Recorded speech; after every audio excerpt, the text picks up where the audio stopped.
My mother's hands. I share this story in honor of all the women cleaning businesses, hospitals, homes, and government buildings during the pandemic. My story is about my mother's hands, but it could be about your mother's hands, the hands of women protecting us against COVID-19. My mother's hands are a form of magic because with them, she can do anything. Anytime she chooses, she can make delicious food, the best homemade tortillas, barbacoa, menudo, enchiladas, tamales, buñuelos, and chocolate abuelita, hot cocoa. Her hands become tender and skillful whenever I'm sick, reaching out with hot tea, toast, antibiotics, or rubbing my chest with Vicks Vaporub. And if I have a fever, her hands instantly become the thermometer I need. When my mom gets angry, her hands can grab anything in reach and transform it into a weapon. Her favorite weapon is her shoe because even adults are afraid to go near her when she does a fast draw for her sandal.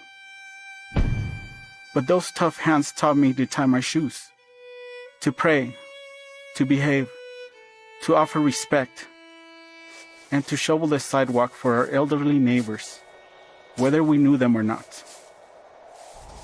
My mom's hands are now damaged from all the chemicals she must use to clean the offices where she works. That's why I help her clean our own home. I want her hands to rest. Her hands may be essential to the country for COVID-19, but they are also essential to me. I want my mom's hands to hold our diplomas, degrees, achievement awards, and her future grandchildren. Those hands made me what I am today, and they have endured a lot over the last 44 years of struggles. Being a young mother, raising 4 children, and even crossing the desert so her children would not have to work on the cotton farms in Mexico like she did as a child. So now, I want my hands to protect my mom's health and the health of so many women cleaning up COVID-19 for the country. I especially want to raise my hands for the thousands of undocumented women like my mother, who are somehow labeled both essential workers and called illegal as they work to protect our country. In time, we will recover from COVID-19. When we do, it will be in no small part thanks to the hardworking hands of women and men who clean and clean and clean. They keep us safe. We owe them a debt. So join my hands and take action. Sign petitions, call your representatives, and vote. Thank you. Hello, everyone. I'm Congresswoman Norma Torres.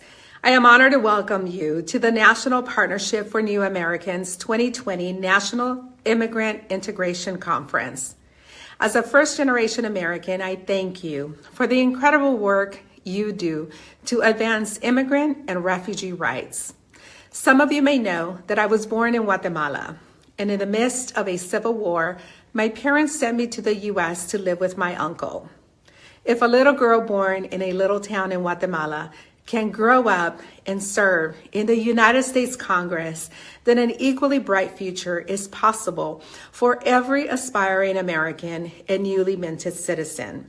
So here, at the largest strategy and convening space for Immigration and Refugee Rights Conference, let's seize that moment. And what a moment this is. After 4 long, dark years, we are just a month away from a new day. President-elect Biden will reinstate DACA.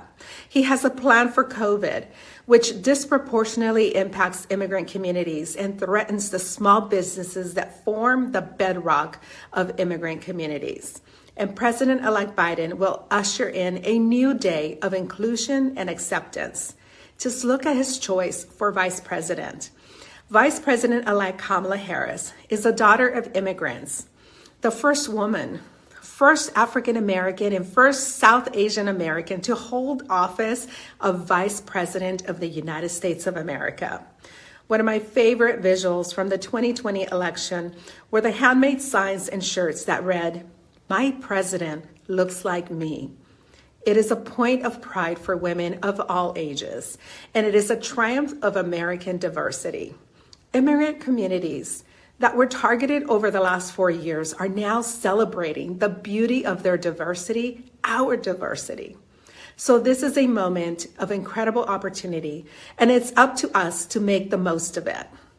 I want you to know you have a partner in me every step of the way, from fighting to keep our immigrant system affordable to ensuring those who live and work in the shadows have a legal and reasonable pathway to citizenship. Thank you for being here today. You are the agents of change that we need right now. Together, we will achieve an America that celebrates the unique contributions that each of us brings to the table. Hello, I'm Congressman Stephen Horsford, and I'm proud to represent Nevada's 4th Congressional District.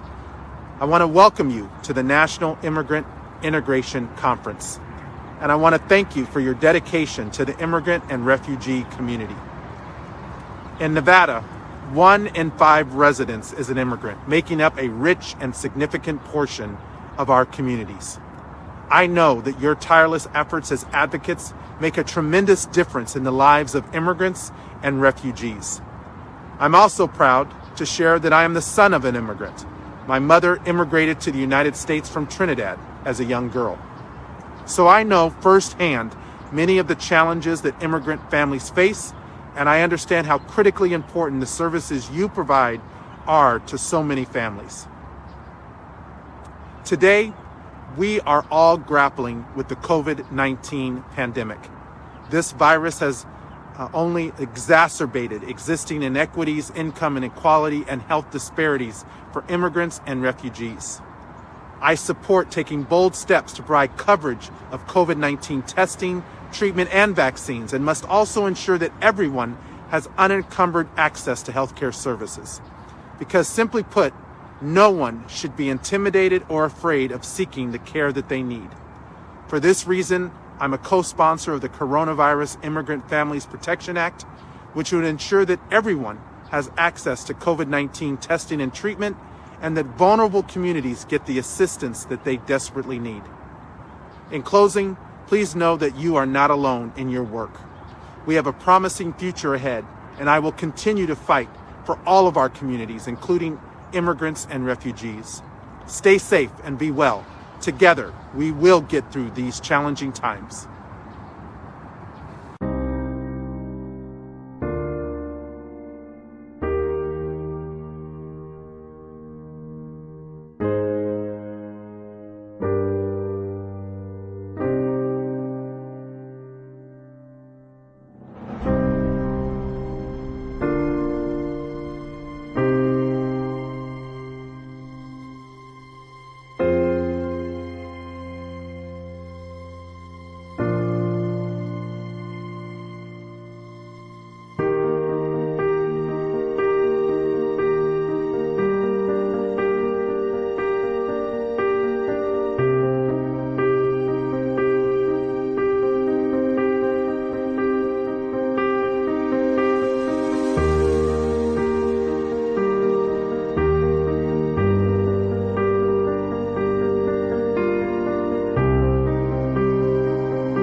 It's my great pleasure to welcome everyone to day 2 of the National Immigrant Integration Conference. My name is Steve Choi. I'm a senior advisor at the New York Immigration Coalition, and I'm proud to have served as the co-chair for the National Partnership for New Americans for the past 6 years. I want to take this opportunity to thank all of our NIIC partners, our leadership committee, our sponsors and colleagues for helping bring us together for this year's unprecedented, fully online NIIC. And we kicked it off with a bang yesterday. Our program was a powerful reflection of the moment that we are in. Having Vice President-elect Kamala Harris, herself the daughter of immigrants from India and Jamaica, a second-generation immigrant like so many of us, join us to talk about the importance of immigrants in America and how the Biden administration will approach immigration. It was an amazing way to start the NIIC. In our opening panel, Democracy at a Crossroads with Deepak Bhargava, Maria Elena Hincapie, and Angelica Salas, we were able to see our work building across movements, across issues. And our session anchored by Baji from Black Resistance and Resilience reminded us of the long arc of change and the importance of each of us in building solidarity and allyship with our colleagues from the Black diaspora. Today's conversations, I promise you, will be just as engaging and important. We will build upon yesterday's themes and take a journey to imagine our collective future. One session will tackle the pressing question of how can we rebuild our COVID-stricken economy in a way that is equitable and recognizes our immigrants and essential workers. Another MainStage session will be moderated by the great Maria Hinojosa and dive into the question of how we build an America that demolishes the otherization of immigrants and that truly embraces immigrants into the very fabric of the United States. I am very excited to kick these conversations off today. And now on behalf of NIIC 2020, it is my distinct honor to introduce Senator Catherine Cortez Masto, the first Latina ever elected to the United States Senate, an outstanding champion for immigrants in America, and who we're counting on to be our leader in Congress, fighting for immigrant inclusion in the next Congress and beyond. Please join me in welcoming Senator Catherine Cortez Masto. Stephen, thank you. Thank you, everyone. I am so pleased to be able to join all of you. And first, let me just say thank you. Thank you for everything that you have done for our communities and across this country during this most difficult time, these past 4 years. And I am so pleased to hear that my good friend, our Vice President-elect Kamala Harris kicked off this conference yesterday. That is fantastic. Let me just say this, for many of you don't know me. I am from Nevada, the great state of Nevada. I was born and raised there. I am half Mexican, half Italian. My Mexican side of the family are from Las Cruces, New Mexico, my grandmother, my father, and my grandfather's from Chihuahua, Mexico. And he crossed the Rio Grande, came to this country for the opportunity to succeed, to have a wonderful family, to give them every opportunity as well. And I am here in the United States Senate standing on their shoulders. And I don't forget that. I think it is so important we all remember where we came from, but also who helped us along the way. And the goal here is to make sure now that I'm in the Senate and as the first Latina in the United States Senate, to make sure I'm using my voices, have a seat at the table representing everyone else who still wants those opportunities and making sure that doors opened even wider and bringing them through. And that's why it has been so important for me these last 4 years to really fight for our immigrant community. In the state of Nevada, which is beautifully diverse, I am very proud of our immigrant community, from Latinos to the fastest growing AAPI community across the country. And there are so many challenges that they're facing right now, particularly with this pandemic. And as we all know, our immigrant community has been disproportionately impacted by COVID-19. You've heard some of my colleagues, you heard Congressman Horsford talk about the work that still needs to be done. Because of this pandemic, we know many in our community are essential workers. They're on the front line. I talk with them regularly, and they are being left out They're being left out from getting the PPE and the resources and the support they need, to the relief dollars that have come into our communities, starting with the CARES Act that left too many families behind. That's why it has been our fight in the Senate to pass legislation to make sure nobody is left behind. I sponsored and will continue to fight for the Community Solutions for COVID-19 Act, which provides funding to community-based organizations with experience supporting the health of communities of colors because of the lack of relief and direct relief that went into the CARES Act for our families.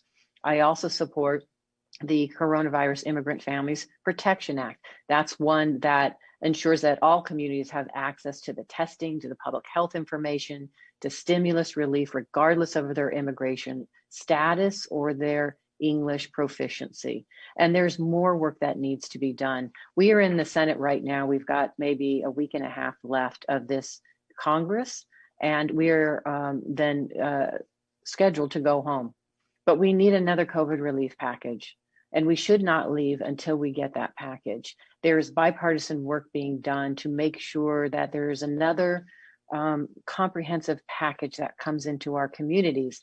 Now, what I'm hearing is for a 4-month period, because the good news is we have a new administration coming in that we can work with. And you've already heard from that administration yesterday. There's an opportunity now for all of us to take the legislation that already exists to help our communities and do so much more that for so many are struggling right now, and really work with this administration to get legislation passed, whether it's comprehensive immigration reform or all of the other pieces of legislation that helps our families to do something and show them that we are going to continue fighting for them. Here's why. This is what I know in Nevada from my community, my immigrant community, is that across the country, immigrants have contributed to our economy in billions of dollars. Without them, our GDP would be less than what it is. And we know their contributions. We know they're entrepreneurs. We know they're essential workers. We know that they are on the front line and work hard and will be there doing everything they can because of the dignity of work and making sure they're protecting and looking out for their families. And that's all that we should be allowing them, really tearing down those barriers to allow them to be able to do that, like all of our families. And that's why this fight is so important. It is not over. The good news that I see is that now we have an administration that we can work with. And I can promise you this, my perch in the United States Senate, where I also have advice and consent of many of the nominees that will be coming in to work with this administration, along with the ear of this administration. I was just in a transition team conference yesterday talking about our priorities. This is one of them. And this is an opportunity now for all of us and all of the good work that you have been doing to come together and make something happen for our families across the country. So I am so proud to partner with all of you. I just am thankful every day for what you do, and will continue to be by your side, to working with you, listening with you, and listening to you, and then making sure we get something done. So thank you again for allowing me this opportunity to join you, and I look forward to the future.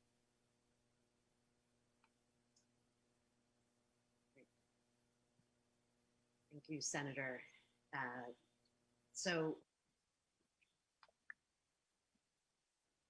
Thank you, Steve. Thank Take you, care. Senator. Have a great conference. Thank you so much.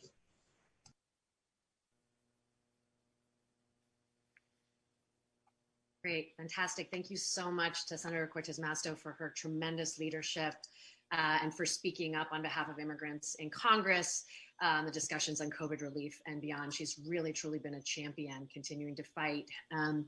The context for this panel is that the COVID-19 crisis has magnified health and economic inequalities that existed long before the global pandemic struck. And we all know that BIPOC communities and immigrants have faced disproportionately negative health and economic outcomes even prior to COVID-19.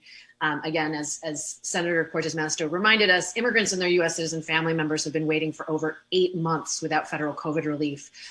Because even though while all of us desperately need another COVID relief package, the CARES Act excluded nearly 8 million immigrants. So The question is that this panel is going to ask is why and how can we take advantage of this unique moment that despite the fact that immigrants have been disproportionately working in essential jobs on the front line, that they are also experiencing higher levels of mortality.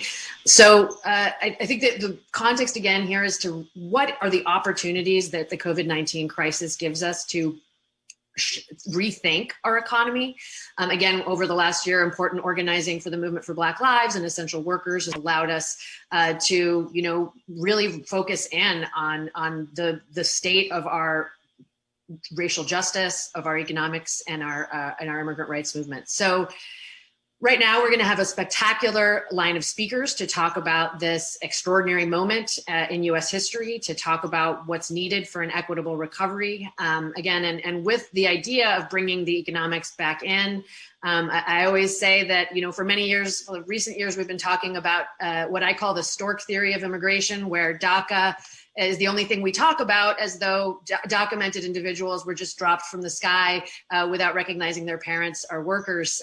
But now we have a chance to talk about DACA and the workforce. So to start us off, I'm going to introduce our first panelist from Unidos US, Charles Kamasaki, a longtime immigrant rights advocate who's been part of this comprehensive immigration debate for a long time and has written a great book about it, which hopefully you'll have a chance to check out. And without further ado, I'm going to open this to the panelists to answer the first question, which is, what are the unique issues that immigrants are facing during the COVID-19 pandemic? What strategies are you using to ensure relief efforts include immigrants? And what do we have to learn from the moment today? Charles. Thank you so much, Jackie. And first of all, let me just say it's always a pleasure to speak at the NIIC, really the field's flagship event. And I'm honored to be, again, part of this conference. Let me pick up where Jackie left off, which is we all know that so many of our families are left out of the CARES Act. And some of you might think that's actually a natural condition, that it's a permanent condition, that immigrants have always been excluded from the safety net and other federal and state benefits. And that's just not true. And the reason I would argue is that is connected to another national conversation we're having today, which is about structural racism, except in this case, how it applies to Latinos. So I'm going to make the case through three basic arguments. First, that until quite recently, we really had a nod and a wink enforcement approach to immigration. Second, as the immigrant flow shifted from white to brown, you had increases in enforcement. And third, as that enforcement increased, we had the restrictions on safety net and other public benefits. So let me start at the beginning. Before the 1970s, about 80% of our immigration was from Europe. And, you often hear people say, oh, when my parents came in from Europe, they came in the right way. But the fact of the matter is, contrary to public perception, millions of European immigrants entered this country unlawfully. And let me just start by asking this question. During the great migrations of the late 1800s and early 1900s, for example, how do you think millions of Irish, Italian, and Southern European immigrants paid for their passage across the Atlantic to the US, which was in today's dollars, thousands of dollars, right? People fleeing the potato famine, they were somehow able to come up with thousands of dollars to cross the Atlantic? And the answer is they didn't pay. Their employers paid. They came with what was then called with a tag on. This was technically illegal, since our country, from the very beginning, founding of our country, had outlawed indentured servitude. Let me give you another set of examples. Jews fleeing pogroms in Russia or other people fleeing Nazi Germany had to travel with false passports, using false names to get out of those countries. Their entry, therefore, into the United States was technically illegal. But with very few exceptions, prior to the mid-1970s, there were almost no deportations. Why is that? Because there were statutes of limitations, which varied from 1 to 5 years. There was registry date protection. There was the long-standing informal practice that parents of U.S. citizens would not be deported. And there was almost non-existent immigration enforcement. So think about this. For the first 200 of our 244-year history, there were millions of technically undocumented people in this country who essentially faced no threat of deportation. Second point, as the immigrant flow shifted from white to brown is when you saw enforcement increase dramatically, from just a few hundred border guards in the 1970s to the tens of thousands now. We ended a statute of limitations for unauthorized status in 1952. We ended the practice of not deporting parents of U.S. citizens in 1976. And as everybody in this audience knows, we established the 3- and 10-year bars in 1996. So as the immigration stream increasingly was constituted of Latinos and other people of color, you had this dramatic increase in enforcement. Third point, that's when you also began to see the immigrant restrictions on the safety net. So prior to the 1970s, there were essentially no immigrant restrictions on any federal benefit programs. None, zero. These restrictions occurred in 4 waves.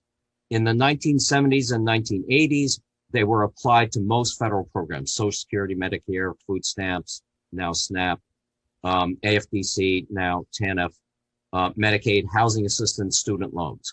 Why?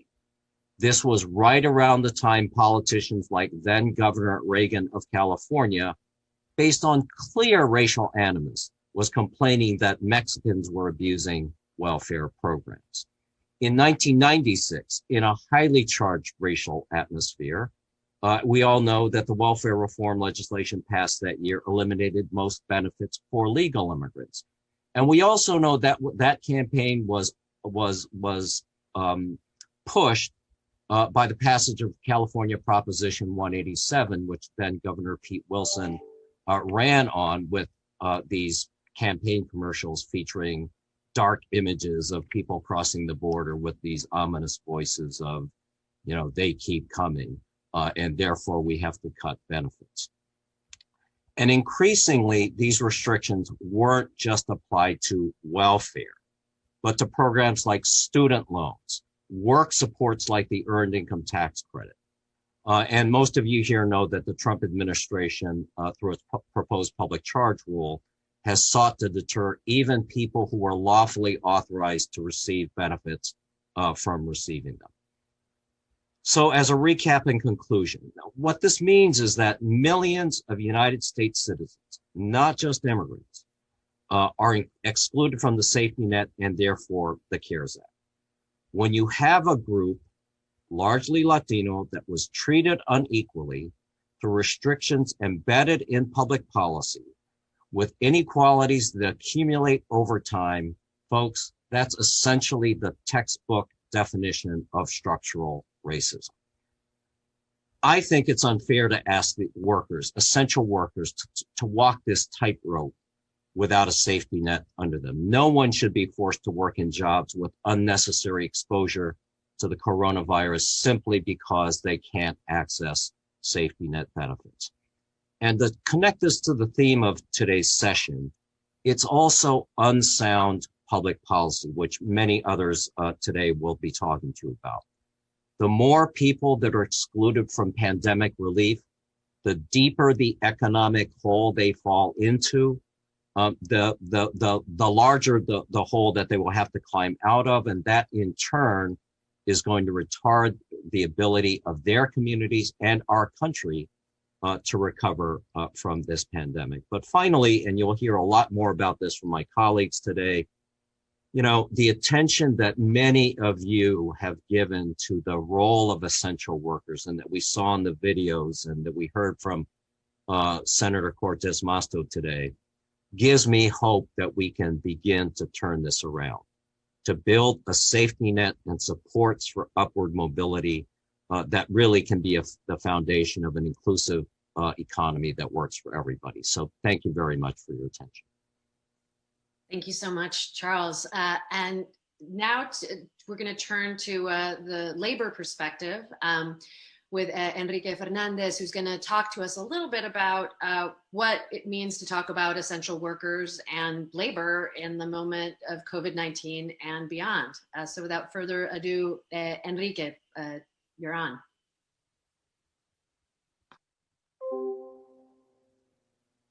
Thank you, Jackie, and I wish I'll be welcoming you to beautiful Las Vegas today, but take it as my hope that next time we'll be all enjoying the great service of our members, thousands of them in Las Vegas.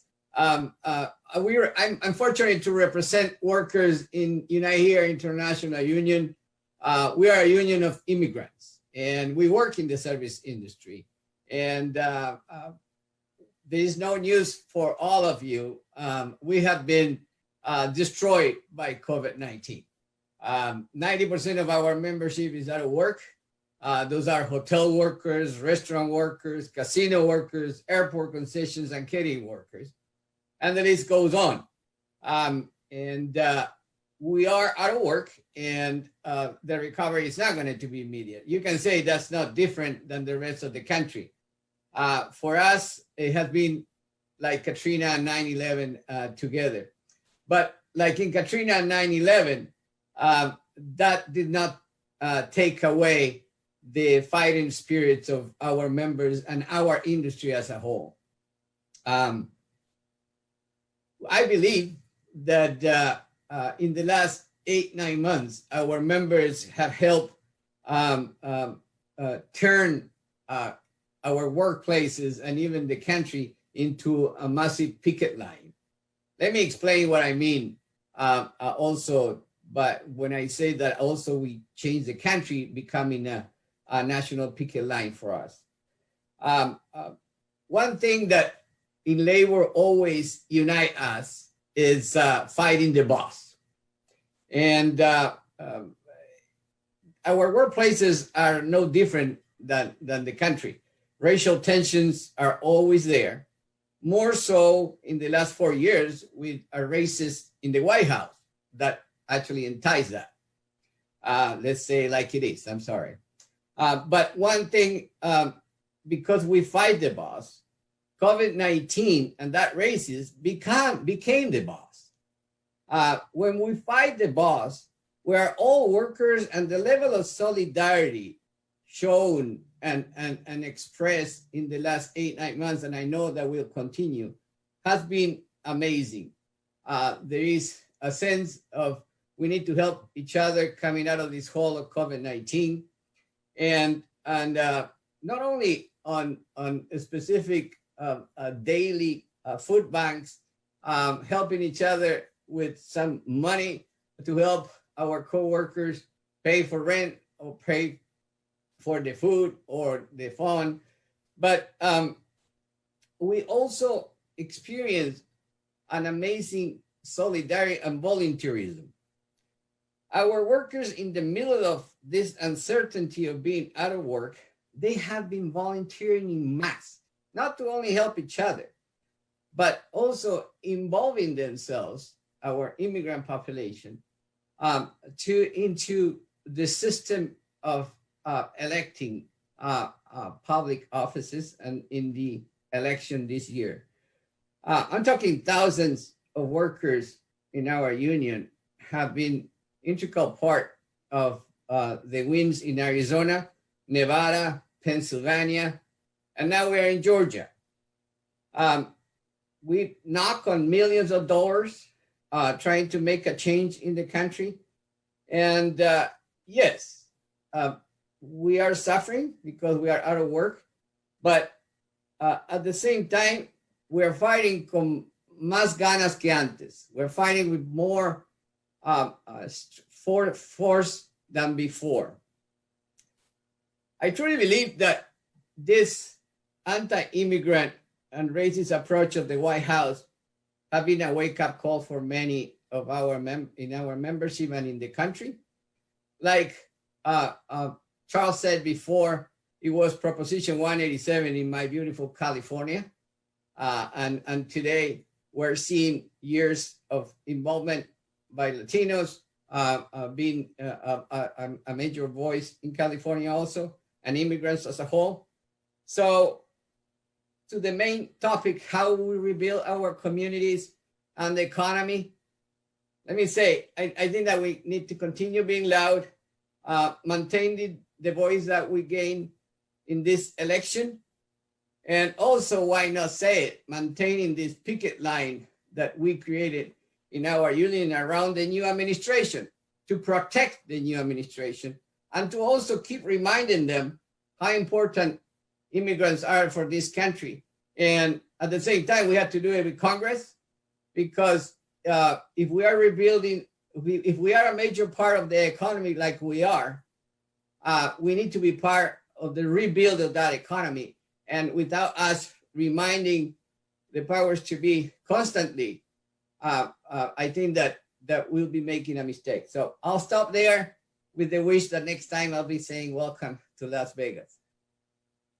Thank you so much, Enrique.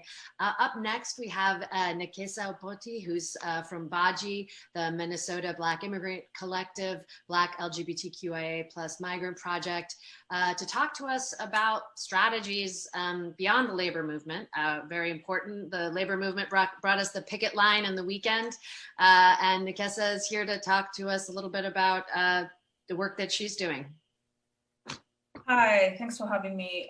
So I'm Nekesa Opoti, and as Jackie said, I'm with Black Alliance for Just Immigration, Black Immigrant Collective that's based in Minnesota, and the Black LGBTQ Migrant Project, which is a national organization as well.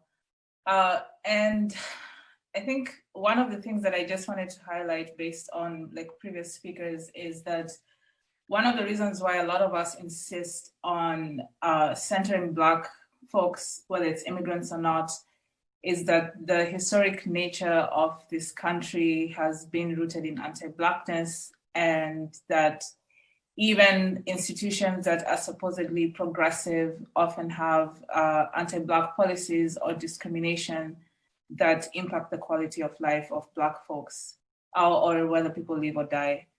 And so even when we think about unions, the ways in which it has shown up, particularly during COVID, is that when you think about essential workers and the ways that they're treated by each state or each workplace and their disposability, particularly when it's Black workers, has been very illustrative. And so it's not that the Trump administration or COVID has shown us racism, it's just that it's shown a spotlight on something that so many of us have known and experienced even before this administration came on and even before COVID. One of the things I wanted to share and highlight is, for example, in Minnesota, we have lots of factory workers, healthcare workers, many of who are Black immigrants, and the disproportionate impacts that they have faced with COVID, and also small businesses, whether it's access to loans or grants from the state, have been hard to come by, and sometimes even impossible. In fact, most of the time it has been impossible. For workers who are essential and have been organizing from the inside, sometimes even without the support of the unions, and attempting to fight.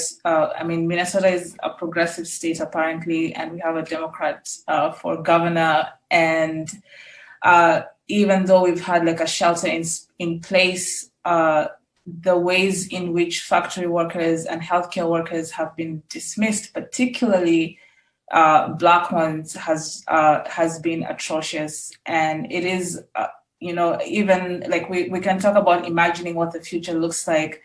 And And also we must focus on what's happening right now, because the ways that all these folks have been disposed of or not paid attention to is having a devastating impact on our communities.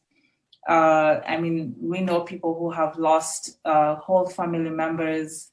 And when you think about what does it mean to social distance or to isolate when you live in rural Minnesota or rural anywhere and there is no hotels for you to go to, and even if there were, there is no resources. I've talked to an Ethiopian man who was really devastating. He got sick on the line, and his wife got sick too, because both of them worked, were essential workers, and it was their 9-year-old who was taking care of them. And they were in so much pain, and they had to hide this from their kid, because the pain that they were in, because the kid was terrified that their parents were going to die. And of course, we know that there are places where kids have lost their parents in the home, and all these families, all working class families, have not got access or resources from any of the institutions that should be supporting them. So whether it's the workplace, whether it's the union, and whether it's the government, who has shown up has been other community members, grassroots organizations. And so really mutual aid has been the support system for a lot of people. And even mutual aid is limited because how do you support, like, there's housing needs, there's food, there's meds. I mean, there are people who are telling us if it was not for school districts offering them food, they would be going hungry. And food shelves are empty. You go to places, again, back to places that are outside of the city, they don't even have access to food shelves. So we're having to like drive food from the city to the remote places to support folks. And so I think as we continue this conversation, it's really significant that we center those folks who are most marginalized. And in this instance, we're in an immigration conference. I just want to amplify Black immigrants, and even within that space, like Black immigrants who are on the margins, formerly incarcerated folks, people who are in detention, trans and queer immigrants, whether documented or undocumented. If we had a crisis before COVID, I don't know what you call something that's beyond a crisis, that's where we are right now. Thank you so much, Nekesa. So our next speaker to add to the conversation is Sakit Sani from Resilience Force, who's been doing, we've talked about history, using history to put things in context. We've talked about the labor movement.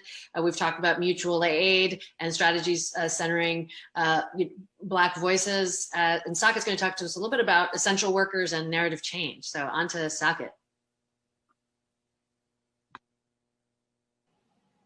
Thank you, Jackie. And thank you to Charles and Enrique and Nekesa for those incredible perspectives.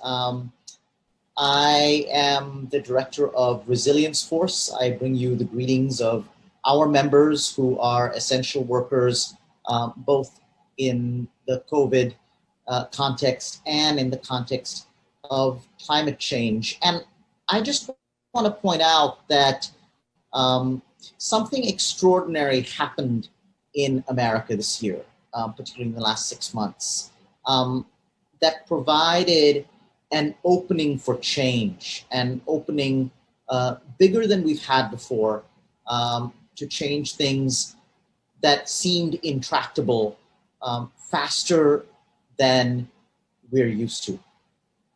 Overnight, COVID-19 brought us to a sudden awareness of people we took for granted. We, the big we, the majority of Americans, became aware of our dependence on essential workers. In the new way of life brought about by COVID-19, some people were risking everything to work so that the rest of us could stay home. Gratitude poured out. Overnight, millions of homebound Americans were applauding essential workers, celebrating them on social media, hanging handmade banners of praise and thanks, shouting from the rooftops in gratitude from coast to coast, and countless cities in between. Wherever you were, there were people clanging pots and pans in gratitude. Claps were raining down from roofs on nurses and doctors at shift change. And that would have been remarkable enough. But what was even more astonishing was that the applause wasn't just for healthcare workers. Suddenly, Americans who rarely so much as looked low-wage workers in the eye were recognizing them and thanking them.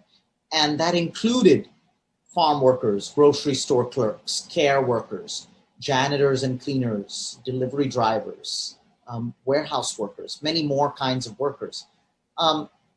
And that applause wasn't the result of marketing or messaging. It was pretty organic. Facing grave threats to our life, to our health, breakdown of our habits as we knew them, ordinary people understood they literally couldn't live without the workers they'd always overlooked. People that were previously deemed unskilled and relegated to invisibility were having their value reappraised. They received a new name. They were essential. Now, I work in the disaster recovery context, and essential worker is actually a term of art. It exists as a matter of policy, but it was never popularized. After hurricanes, fires, and floods, my full-time job is protecting essential workers and ensuring they can do their work. But I never thought they would be cultural heroes. And that is exactly what they became. And it struck me how profound this recognition was. I'm sure it struck you too. For years, we've all been trying to win recognition for workers, particularly workers of color, immigrant workers, people trapped at the bottom rungs of America's caste system. For years, we were told the way to do that, told by pollsters, communications consultants, the way to do that was to avoid calling them workers. Let's not use that word so much. Let's call them hardworking mothers and fathers, anything except workers. That if we lead with worker identity, it's deadening. Now, we couldn't be in a more different reality. The whole country is talking about worker identity, not as deadening, but as the reason we are still alive. So the applause is appreciated, I'm sure, by my members, by many of your members. To the essential workers themselves, it's appreciated, but it's not enough. And the challenge before us now, and the opening before us now, is to translate the applause those workers are getting into the systems and the change we need. And that's the work of organizing. That's the work of policy change, but it's also important as a work of narrative change. And, you know, the workers themselves are saying it. Workers are justifiably dubious. If applause is a salve, if it's a way to let people off the hook for injustice, if you're clapping just because you feel bad, well, then keep your applause. A lot of people are saying that. That's a fair point. Appreciation, however heartfelt, doesn't replace gloves and N95 masks or hazard pay or healthcare, paid sick days, a union contract. Those are all the things essential workers need. In a pandemic, their lives depend on it, but so do ours. But we're here to say millions of essential workers need one more thing, which is immigration status, which is recognition that they are fundamentally and fully American, and the ability to be treated as such. So this is the fundamental paradox for us of COVID-19 response, which the senator and others have spoken about. A vast proportion of the workers suddenly deemed essential are immigrants. Many of them are undocumented. Many others have only a provisional status that gives them a tenuous foothold in the United States. America's survival depends on workers who have yet to be recognized as Americans. So if immigrants are essential, and we have to say it, immigrants are essential, we have to turn the applause they're getting into the systems they need. recognize them as the Americans they already are. It means granting them full legal status immediately, permanently, and call it whatever works: citizenship, amnesty, public health. The more secure immigrant workers are, the more resilient we all are in the COVID-19 future. And we have to remember too that as calamitous as this time has been, as disastrous as it's been, COVID-19 is only a dress rehearsal for the real disaster coming up, the real volatility of our lives, which has been felt a little bit, but one will be with us for decades. It's objectively more catastrophic is climate change. How we'll overcome that is the most profound and consequential question about humanity's future. The political establishment is finally facing it. And there too, immigrants are essential. So in the twin crises of our generation, whether it is the pandemic or the California wildfires or the Atlantic storms, immigrant talent, immigrant commitment, immigrant work is part of what's helping us all survive. And so, as the pandemic started, we banded together with other groups, National Immigration Law Center, and other partners, and launched a campaign called Immigrants Are Essential to really drive everyone out there who's online and offline, millions of people pouring their gratitude, clapping on the rooftops, to really drive that understanding they have and the gratitude they have for essential workers, to draw power from that and drive that towards popular demand also for legalization for immigrant essential workers, inclusion of immigrant essential workers in the safety net. Many of you have had the same instinct in New York, in Boston, in other places. Many of you have been leaders, many of us have been leaders in local communities to make that connection for elected officials, for others. And I think that now that there's been regime change, nothing short of that in the United States, now that there is a vast federal infrastructure at our disposal, we need to really press on the levers, the federal levers of disaster recovery, not just immigration policy, but policies connected to disaster recovery, policies connected to public health, policies connected to expansion of the safety net, and really drive this narrative that immigrants are essential, and use it to push those pedals harder and harder so that people concerned about the resilience and health and well-being of the nation at large think of immigrant inclusion as essential to that, not just an add-on, not just a bonus.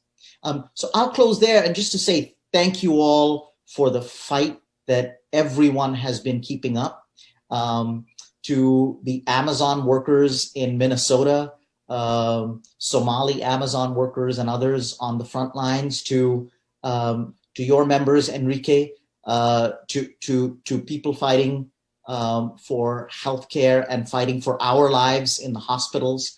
It took the fight of our lives to overcome the pandemic. And I just want to remind us all, in the next few months, the next 3 to 9, maybe a year, is the window we have, the opening we have to translate all of this widespread concern, cultural unity about the pandemic into momentum for what we need on immigration and particularly justice for essential workers. Thank you very much, and I'll close there. Thank you so much, Saket. So now I want to open it up to a conversation. I think we've had two really interesting conversations about sort of the role of disasters in opening our eyes to things that many of us already knew. You don't have to tell an essential worker that they're an essential. You don't have to tell many Black Americans that anti-Blackness is a core feature of the American culture. But the next question I have is, as we've brought back in the essential worker discourse into our immigration conversations, and it becomes clearer and clearer that these can't be separated, are there potential downsides to referring to immigrants, sort of returning to the old kind of language we had where we don't just talk about DACA and sort of family reunification, and we go back to talking about immigrants in terms of their value? Do immigrants still get applause if they're disabled or sick or not able to participate in the workforce, right? How do we both center the reality of immigrants in the economy, which is just a fact, without reducing immigrants to their economic value? And so I'm going to open it up to folks. I don't know if folks want to raise their hands. Who wants to take that? Charles, do you want to go first? Charles, take it away. Sure. And I guess what I would say to answer the specific question as well as the larger question is it's not going to be just one fight, and we shouldn't be limited to just one framing. So the opportunity to jumpstart the economy and repair the holes in the safety net will take place over many years, over multiple legislative vehicles. So there's going to be a relief package, maybe, that Cortez Masto referred to earlier. Then there's likely to be a recovery package that will be larger sometime in the next administration. That's another time I think we can make the quote unquote essential worker argument. But then there are going to be other vehicles, like to repair labor law or to extend sick leave, to extend disability coverage. And there we don't have to be limited only to the question of people as workers. There are going to be discussions about structural racism as they apply to many aspects of public policy. And I would argue we can assert those arguments there. There's going to be a question about legalization, as Saket raised, which I know is a priority for many of us. That's going to be another set of either or probably both administrative and legislative vehicles that we can and should have debates about. And, I would just remind us, all of the major immigration reform templates for legalization have included some restrictions on benefits. And, maybe now is a time we can use this debate to reopen that debate and ask the question, why should people who have earned legalization have to endure a period of restricted benefits? And frankly, as individual programs get reauthorized, SNAP, Medicaid, CHIP, I think we can go after the 5-year bar and ask why anybody who is lawfully present here ought to be denied benefits. And then with respect to all of these questions, I think we can ask, what is the moral basis for excluding U.S. citizen children from any benefits based solely on the immigration status of their parents? So again, I don't think it's one argument.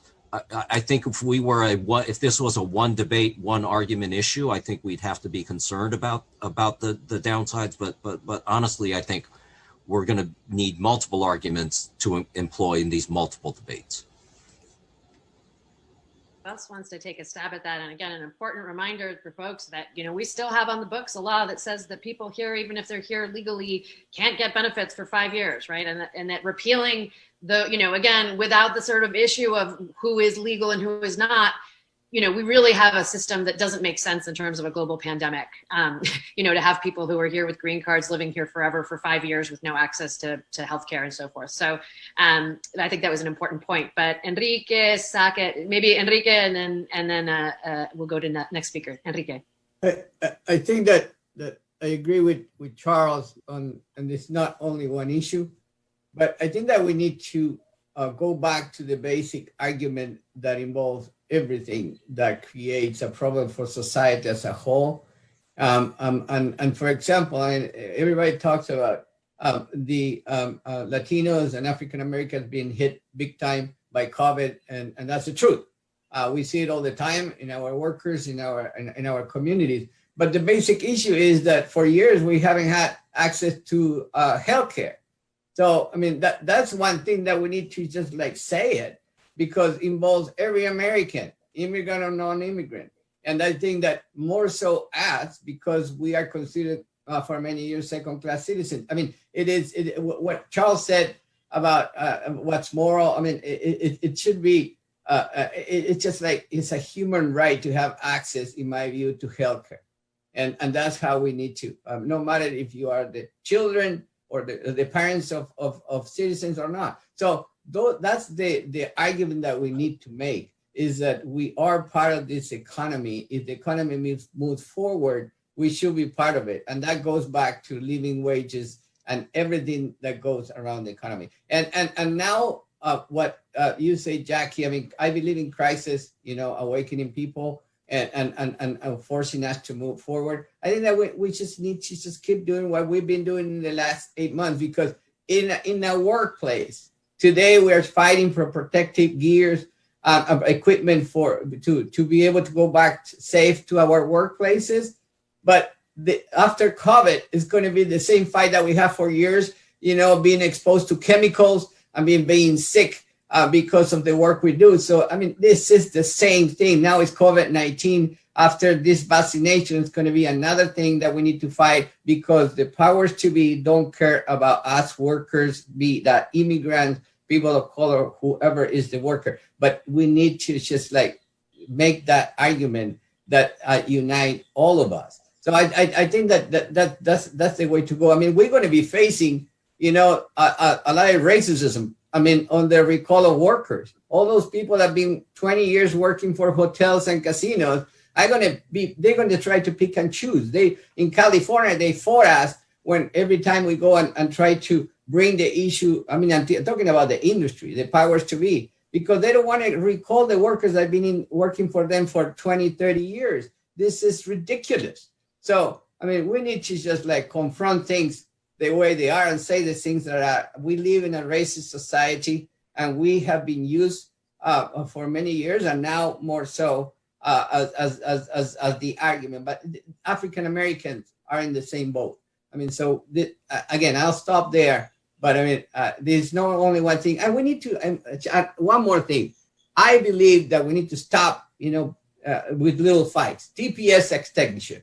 Let's talk about, now that we have it until October, are we going to be in September of 2021 arguing about TPS extension again? Let's go ahead and put a roadmap there to citizenship and comprehensive reform. So anyway, I'll stop there. So this is your Saket. I'm sorry to put you last again, but Nikesa, I think, probably has some thoughts about this particular issue. Oh, absolutely, yeah. Which is the question of Enrique's asking the question of what happens when we fight these little fights, right? Focusing on the smaller piece, and that there's a concern there, for things like TPS, which are not, global. Nikesa, what are your responses to Enrique's comments there about sort of the dangers of the more sort of population-specific approaches?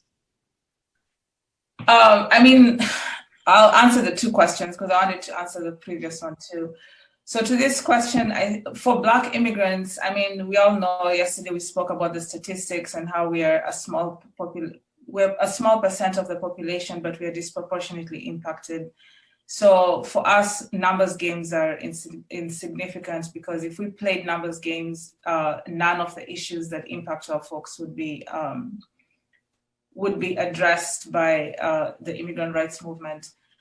To the larger question around the value, this question around people and economy and people's worth tied to what their worth is, this is the reason why the immigrant rights movement really does have to interrogate and look at the history of this country, because Black people have literally been seen as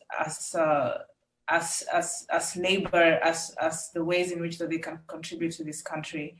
And everything that we experience as immigrants has already been done. So if we think about public charge and access to public benefits, and the way in which Black people, whether they're immigrants or not, are often punished for accessing things that could benefit them or could improve their quality of life. or access to benefits that other people have that they don't have access to, whether it's loans, whether it's grants, thinking about redlining and housing and the GI Bill, all those sorts of things that have been inaccessible to Black people, even when they are part of the law. And so if we, as an immigrant rights space, again, why we keep insisting that you must center Black immigrants is because historically this country has demonstrated over and over, even before many of us migrated into this country, the ways in which it has tied Black people to labor and to the economy. As we think of COVID, one of the things we talk about, so one is that Black people and of course other people of color are disparately impacted by COVID. So one, we think about death statistics. So what does that mean to families that have lost people? And then two, we think about long-term consequences of people who have got COVID but have survived, right? But what does survival look like? All of us who believe in science are seeing the impact of people, whether it's loss of breath, loss of memory. So what does that mean for people who have to go back to work and their ability to work well, the ability to do the things that they love to do? And if they cannot, are we going then to say as a society that they're disposable and that they no longer are beneficial to us and that we don't have access to resources for them?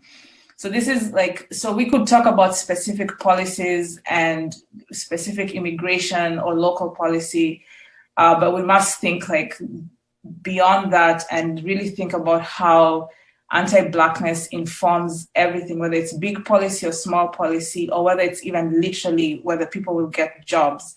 We have high unemployment rate. What's going to happen to Black people as the pandemic eases up and we start having to go back to work?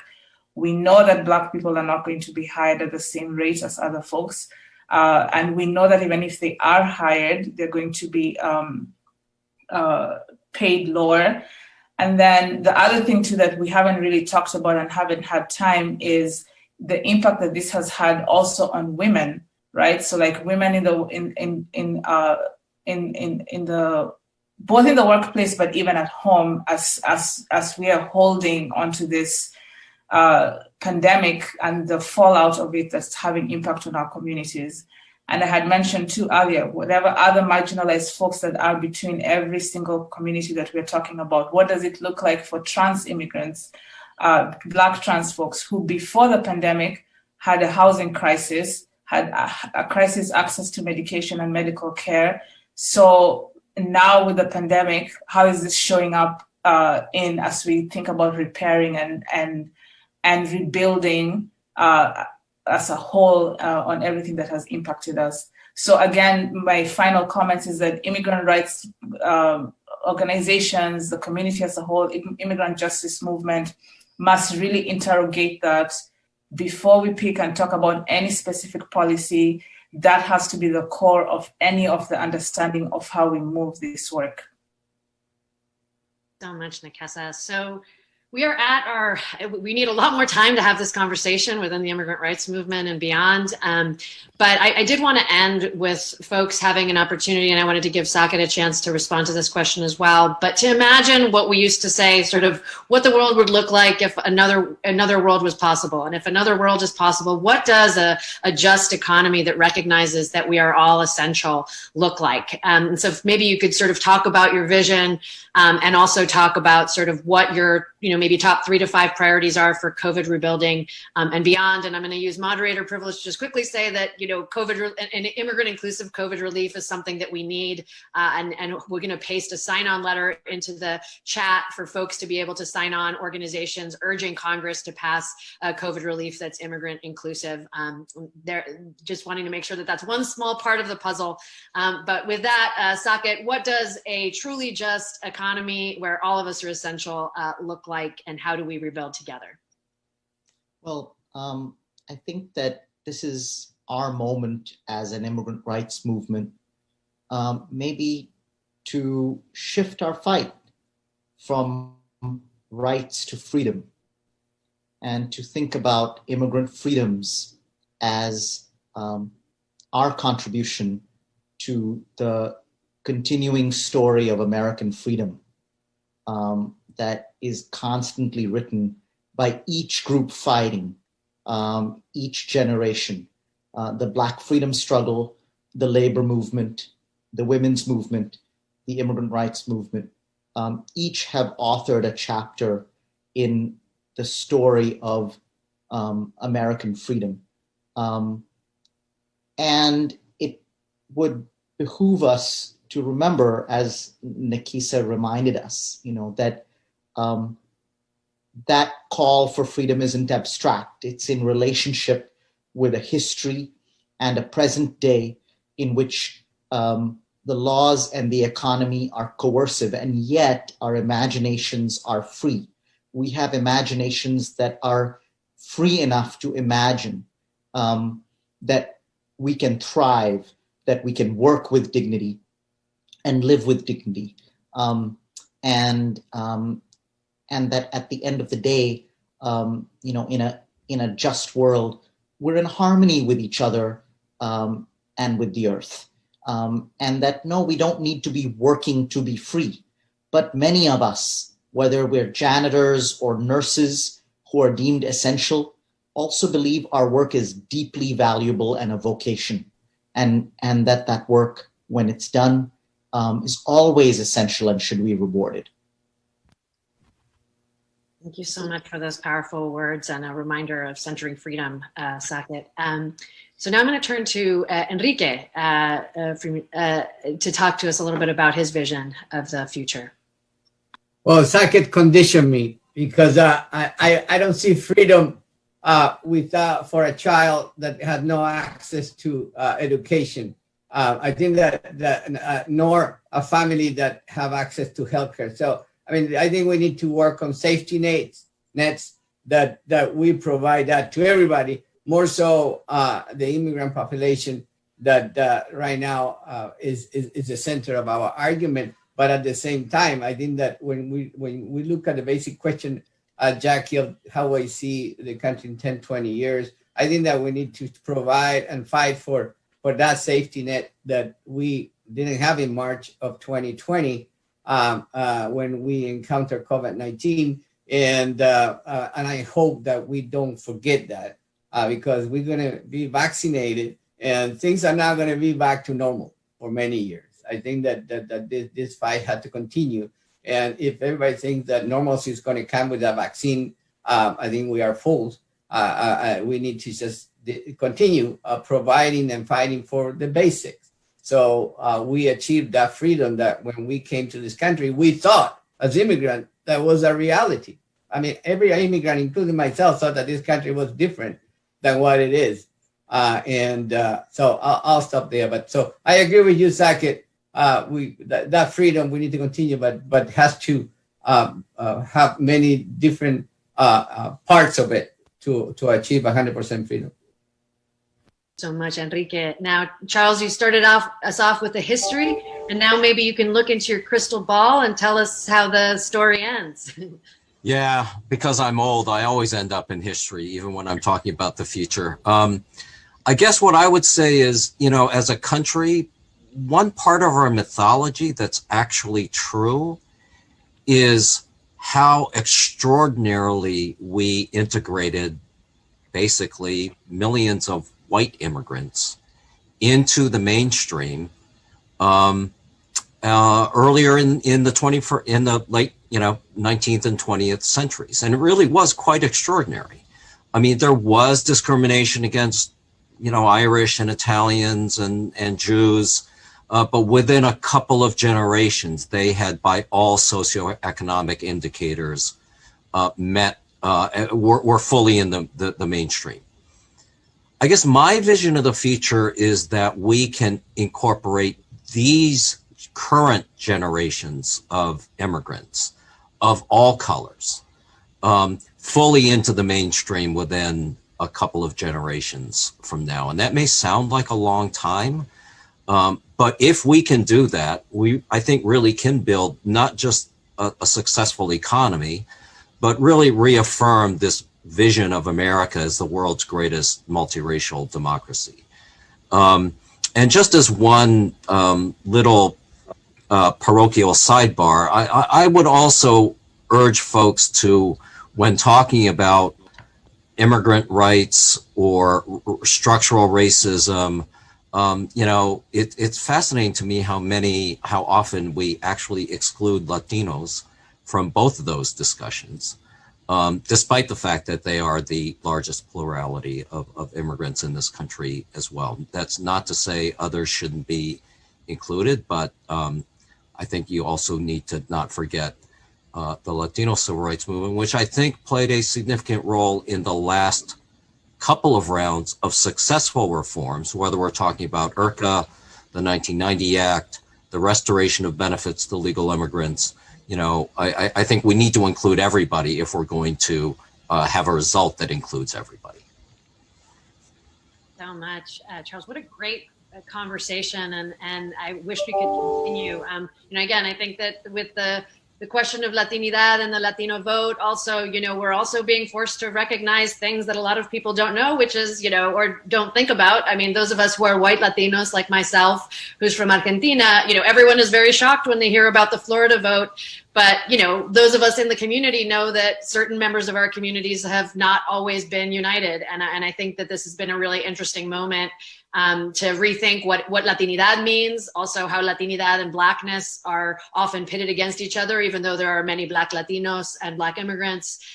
Just such an exciting moment. And I think that this, just to wrap this up, I think that this conversation has also highlighted that we don't also have to make Black and white choices like this, in the sense that COVID-19, many people say, doesn't discriminate doesn't ask you for your papers. And yet at the same time, we know that COVID-19 disproportionately impacts Latinos, African Americans, and communities of color. And so we can both accept both of those truths at the same time, right? And fight both for ensuring that immigrants are essential, and fight anti-Blackness and racism. And I think that this panel is an important move forward in that conversation. And again, COVID reminds us that this is also not just even about human rights, is that we actually as a nation need to include all of us, from a public health and an economic perspective, if we all want to succeed. So with that said, I'm going to turn us over, and thanks so much to this fantastic panel, and turn us over to hearing words from Los Angeles Mayor Eric Garcetti. So thank you so much. And thanks to Nick for this fantastic conversation that I hope we can continue. Hello, I'm Los Angeles Mayor Eric Garcetti, and it's a pleasure to welcome you to the National Immigrant Integration Conference. First, let me thank you all for all that you do on behalf of immigrant and refugee communities across our country. We all know that the COVID-19 pandemic has had a disproportionate impact on people of color, especially immigrants and refugees. And when immigrants were being excluded from federal economic relief, local governments had to step up and step in. Here in Los Angeles, we launched the Angelino Card, a program to provide direct financial assistance to people who lost work because of the pandemic. And we raised $36 million in private donations and delivered relief to more than 104,000 Angelinos. We also kicked off a $100 million emergency rental assistance program to help residents and landlords weather this economic storm. And in both cases, our programs remained open to all Angelinos, regardless of their immigration status. Because here in Los Angeles, it doesn't matter where you come from. It doesn't matter what language you speak. In our city, everyone belongs. As always, we couldn't have done it without you. And we were so proud to work shoulder to shoulder with so many of you with this critical life-saving work as we reached our most vulnerable communities. I look forward to our continued partnership as we advocate for additional COVID-19 relief for immigrants and refugees under the incoming Biden-Harris administration, and reimagining a more humane, practical immigration system that finally gives meaning to our values, that brings our core ideals of a more perfect union to life. Thank you, and enjoy the rest of the conference. My name is Mario Hernandez. I'm the Director of Public Affairs at Western Union. I would like to wish you all a very successful National Immigrant Integration Conference. Western Union has been a trusted and reliable partner of this conference practically since its inception.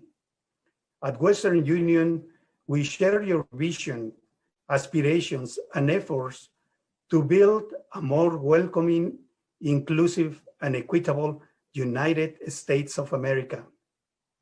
Immigrants are entrepreneurial, risk-takers, patriotic, and family-oriented. They are essential here in the US, and they are also essential for their families in their countries of origin. When immigrants send money to their loved ones to cover essential needs like food, health, education, or to create small businesses, they are sending love. A remittance is an act of love. This is the main reason why, in spite of the hardships imposed by the ongoing pandemic on immigrants in the US and around the world, they keep sending money to their loved ones in their countries of origin. For us at Western Union, it is a huge responsibility to ensure that the money they are sending arrives in a safe, fast, and reliable manner through digital, mobile, or retail channels. We work hard to maintain the trust that immigrants and their families have on us. I have been very fortunate to meet and get to know many of you immigrant leaders and advocates over the years. I have seen you in action in the barrios and neighborhoods where immigrants live, as well as in local, state, and federal political and public policy arenas, advocating and speaking up for immigrants and refugees, helping create welcoming and inclusive environments for immigrants to thrive. It is inspiring to see the passion, the corazón, the commitment that each one of you immigrant advocates display every day to promote justice for all. As we start a new chapter in the immigrant rights movement in the US, full of promise and opportunity, as well as significant challenges, you can count on Western Union. I extend an invitation to more representatives of the private sector to join the cause of immigrant justice and lend their voice to the voiceless. Finally, I hope that you all have a chance to recharge during this upcoming holiday season, because there is a lot of work ahead of us. Thank you very much. Muchas gracias. Thank you so much. Thank you so much, Mario. It's wonderful to have you with us. And we especially want to thank our long-term sponsors of the National Immigrant Integration Conference, including Wallace H. Coulter Foundation, Act Blue, Bank of America, and so many other partners that made this year's NIC possible, as well as our leadership committee. Thank you again to Senator Cortez Masto for sharing your vision of COVID relief for our immigrant and refugee communities. We're excited to see how you will champion COVID relief in the upcoming Congress. You don't want to miss our next session. We are going to jump into narrative shift, and we have some exciting guests for you in our next main stage, including our MC coming back to join us, Maria Hinojosa, along with some other special guests. So we'll see you in just a bit back on the main stage, and we have some great deep dives lined up for you today again. Thank you so much. สวัสดีค่ะ Hello from fabulous Las Vegas, the entertainment capital of the world. We are Thai Angels from Thai Culture Foundation. It is an honor to perform Thai traditional dance here at the National Immigration Integration Conference. Please enjoy. ขอบคุณค่ะ 「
านเอ้ยสะอ่อนดีสะอ่อนล้นสะอ่อนใจคนกว้างสดใสมวนคำเว้าละอ่อนซ้อนน้ำใจทุกเดือนไปบุญประจำก็มีเฮ็ดบุญตามฮีตามของ22ของ14ยิ่งเป็นบุญประจำปีคนอีสานมีความสนุกเหลือเกิน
สะอ่อนล้นสะอ่อนใจคนกว้างสดใสมวนคำเว้าละอ่อนซ้อนน้ำใจทุกเดือนไปบุญประจำก็มีเฮ็ดบุญตามฮีตามของ22ของ14ยิ่งเป็นบุญประจำปีคนอีสานมีความสนุกเหลือเกิน